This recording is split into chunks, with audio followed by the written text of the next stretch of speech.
High বন্ধুরা, আশা করি তোমরা সবাই খুব ভালো আছো। তোমাদের সবাইকে আমার চ্যানেলে অনেক অনেক স্বাগত। দেখো, আজকে আমরা ক্লাস 12-এর মানে তোমাদের উচ্চ মাধ্যমিকের West Bengal council of higher secondary education থেকে জিওগ্রাফির যে সিলেবাস কমানো হয়েছে সে বিষয়ে আলোচনা করব। তো দেখো, তোমাদের জিওগ্রাফি সিলেবাস থেকে মোটামুটি অনেকটাই কিছু কমে দেওয়া হয়েছে।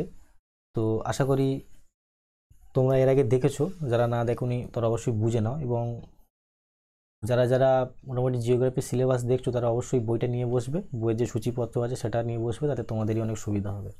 দেখো, তোমাদের জিওগ্রাফি বা ভূগোলে মোটামুটি 10খানা অধ্যায় আছে। তোমাদের যে এইচএসে 10খানা অধ্যায় আছে, 10ম অধ্যায় আছে, 10খানা অধ্যায় আছে। তার মধ্যে থেকে দেখবে তোমাদের ফিজিক্যাল জিওগ্রাফি এবং ইকোনমিক জিওগ্রাফি দুটো ভাগে ভাগ করা আছে। মোটামুটি প্রাকৃতিক, অর্থনৈতিক এবং ব্যবহারিক ভূগোল। ব্যবহারিক ভূগোলে তো 30 নম্বরে, ওটা এখন কিছু জানি না বা বলা হয়নি এখানে, ওটা তোমাদের বোর্ড সিলেক্ট করবে। আচ্ছা আচ্ছা, তোমাদের যে প্রাকৃতিক ভূগোল এবং অর্থনৈতিক ভূগোল আছে, এখান থেকে কোন কোন সিলেবাস কমানো হয়েছে সেগুলো দাঁড়ায়। দেখো, এখানে যেগুলো আছে সেগুলো তোমাদের কিন্তু পরীক্ষা হবে না, বইয়ে যেগুলো, এইগুলো বাদ বাকি যা আছে সেগুলো পরীক্ষা হবে। তো ফিজিক্যাল জিওগ্রাফি থেকে দেখো, ফিজিক্যাল জিওগ্রাফি প্রাকৃতিক ভূগোল থেকে প্রথম অধ্যায়, একদম প্রথম অধ্যায় থেকে তৃতীয় পরিচ্ছেদে যাবে, সেখানে দেখে নেবে সাইকেল অফ ইরোশন। তো সাইকেল অফ ইরোশন মানে তোমাদের যে, আচ্ছা আমি বলে দিচ্ছি, ক্ষয় চক্র।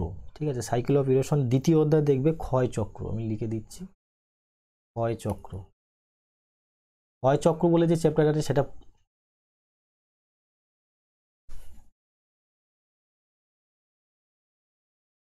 আশা করি বুঝতে পেরেছো। দাঁড়াও একটু, 1 মিনিট।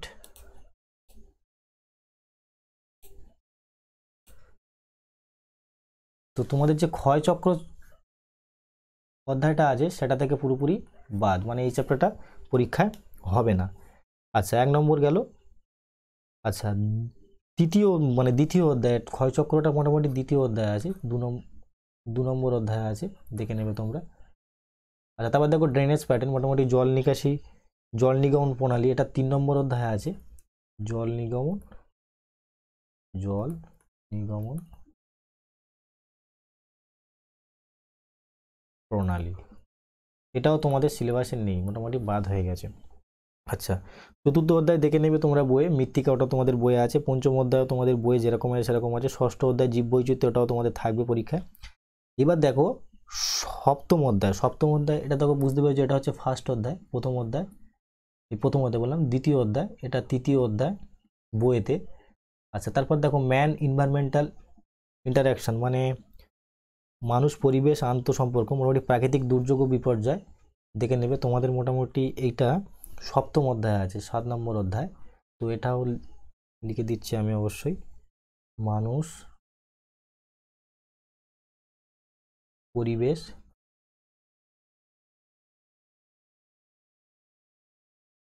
1 মিনিট।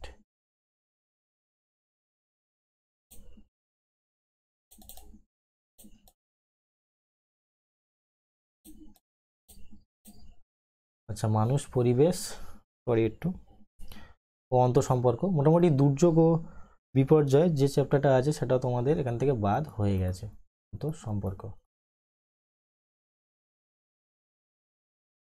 আচ্ছা, বুঝতে পেরেছো নিশ্চয়ই যে এটা 7 নম্বর অধ্যায়, এটাও পুরোপুরি বাদ হয়ে গেছে। এবার দেখো marine process and associative landform, এটা মোটামুটি প্রথম অধ্যায়ই আছে।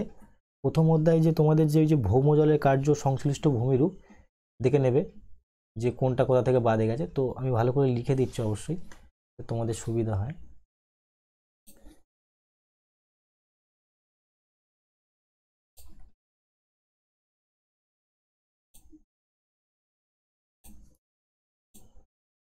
তো দেখো তোমরা একটু, সাইকেল অফ ইরোশন, এটা মূলত তোমাদের 2 নম্বর অধ্যায়, যাকে বলা হয় ক্ষয়চক্র। আচ্ছা, তারপর ড্রেনেজ প্যাটার্ন, এটা মূলত তোমাদের 3 নম্বর অধ্যায়, জল নিগমন প্রণালী। আচ্ছা, ম্যান ইনভায়রনমেন্টাল ইন্টারাকশন, মানে পরিবেশ, মানুষ এবং পরিবেশের আন্তঃসম্পর্ক, মোটামুটি দুর্যোগ ও বিপর্যয়, এটা সপ্তম অধ্যায়, এটা হচ্ছে 7 নম্বর অধ্যায়। আর ম্যারিন প্রসেস, এটা মনে রাখবে 1 নম্বর অধ্যায় পুরোপুরি বাদ যায়নি, ঠিক আছে। 1 নম্বর অধ্যায়ের মধ্যে তোমাদের যে সামুদ্রিক প্রক্রিয়াসমূহ এবং সংশ্লিষ্ট ভূমিরূপ আছে সেটাই বাদ গেছে। আবার বলে দিচ্ছি, 1 নম্বর অধ্যায় পুরোপুরি বাদ যায়নি। 1 নম্বর অধ্যায়ের মধ্যে তোমাদের যে সামুদ্রিক প্রক্রিয়াসমূহ ও সংশ্লিষ্ট ভূমিরূপ অবশ্যই সিলেবাস নিয়ে বসবে, তাতে বুঝতে পারবে। সেইটুকু বাদ গেছে, তাছাড়া বাদ বাকি সবটুকু থাকবে। আর দ্বিতীয় অধ্যায় ক্ষয়চক্র পুরোপুরি বাদ। তৃতীয় অধ্যায় জল নিগমন প্রণালী, এটাও পুরোপুরি বাদ।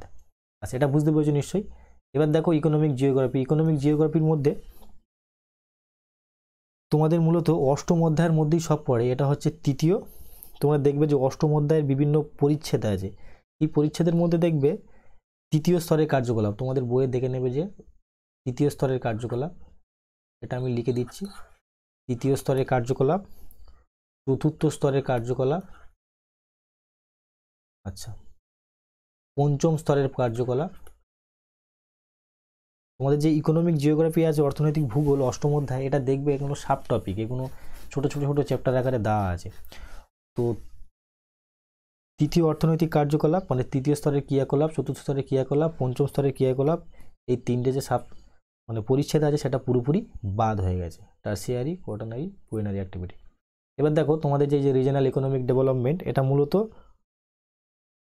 10 নম্বর অধ্যায় আঞ্চলিক অর্থনৈতিক উন্নয়ন।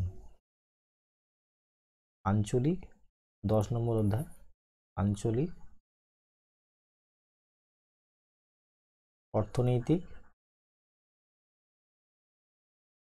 উন্নয়ন। মোটামুটি এই অধ্যায়গুলো সব বাদ হয়ে গেছে। তো আশা করি বুঝতে পেরেছো। আমি আরেকবার দেখে দিচ্ছি। ফিজিক্যাল জিওগ্রাফির মধ্যে 2 নম্বর অধ্যায় ক্ষয়চক্র বাদ। 3 নম্বর অধ্যায় জল নিগমন প্রণালী, এটা বাদ। 7 নম্বর অধ্যায় তোমাদের দুর্যোগ বিপর্যয়, এটাও বাদ।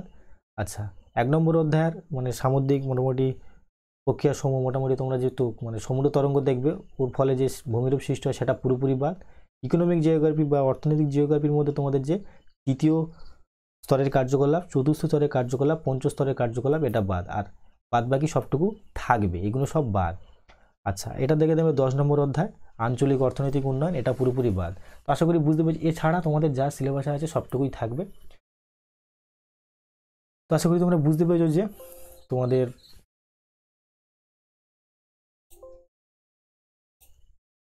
তোমাদের আশা করি তোমরা খুব বুঝতে পেরেছো যে তোমাদের মোটামুটি সিলেবাস থেকে কী কী কমানো হয়েছে এবং কোন কোনগুলো আছে।